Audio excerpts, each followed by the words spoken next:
Kuva single mother haisi mhosva, asi kana uchida kunzwisisa kuti nei varume vakawanda vari kuwedzera kuvenga masingle mother, tarisa vhidhiyo iyo nekuteerera.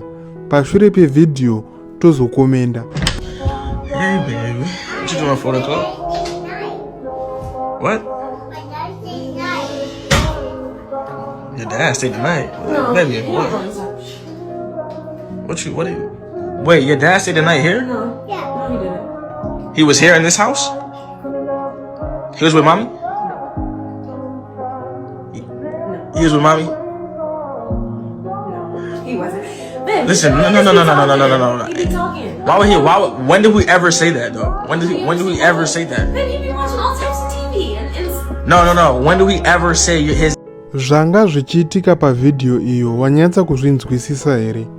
Murume uyo akadanana nebhebhi rake iro ranga riri single mother, akamuda zvakadaro nemwana wake waainaye.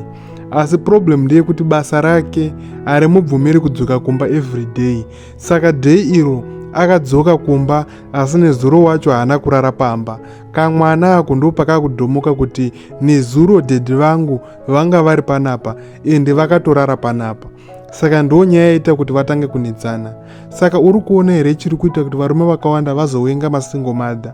Itype yevarume vakaita seavo vanenge vakasangana nesituation iyo ende anotofamba achitaura zvakaipa pamusoro pemasingle mother.